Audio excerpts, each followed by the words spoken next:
from the name are there to give your app or you give your program some functionality, right?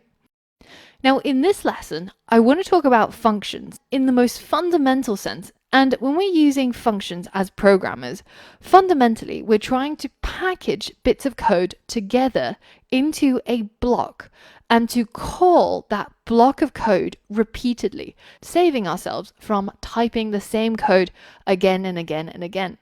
So, for example, if you had a little housekeeping robot, this guy, his name is Beep Bop, and he does a number of things, right? For example, he'll go and get you milk every day, but you have to tell him how to do it. You have to tell him to leave the house, move right 2 blocks, move up 4 blocks, then move right 2 blocks, get the milk, come back, and you have to specify all these instructions to him because he's a robot and he doesn't understand contextual information like go to the store and get me some milk.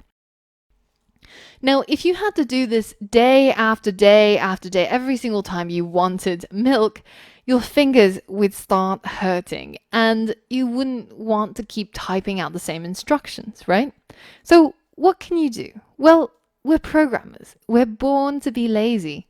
So what we can do instead is we can take all these instructions that the robot understands and we can package it into a block of code.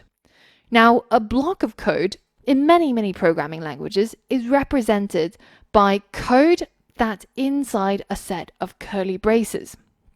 Once we've got all our instructions inside our curly braces, we can give that block of code a name. And in this case, we've called it get milk. Now, every time I need some milk, I can tell the robot get milk and it'll know what to do because it will find this function called get milk and look inside it to see what it should do. It's almost like I'm creating a recipe, right? It's like I want to eat cookies, but I don't want to bake cookies. So let me write down a recipe and give it to my housekeeping robot so that they can make it for me. And that recipe or the name of the recipe is basically the name of our function. In Dart, the way that you would create the function looks like this. We've got the name of the function, which is called getMilk, and then we've got the curly braces, which enclose all of the things that should happen when this function gets called.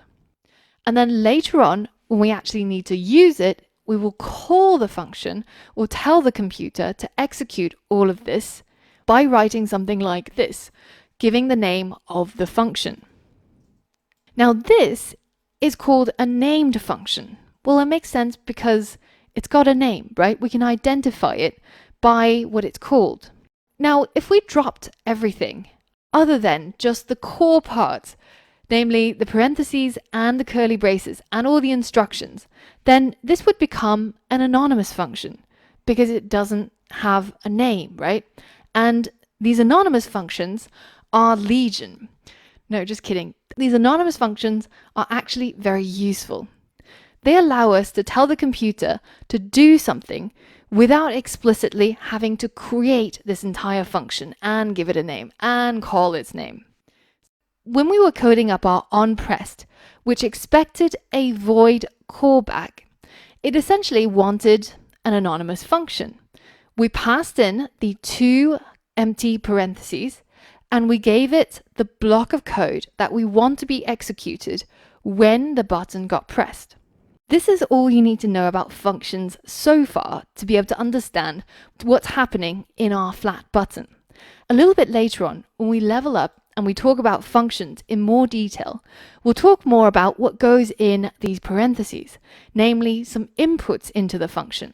And also we'll talk about the return statement when we want our function to output something. But for now, just know that this is an anonymous function.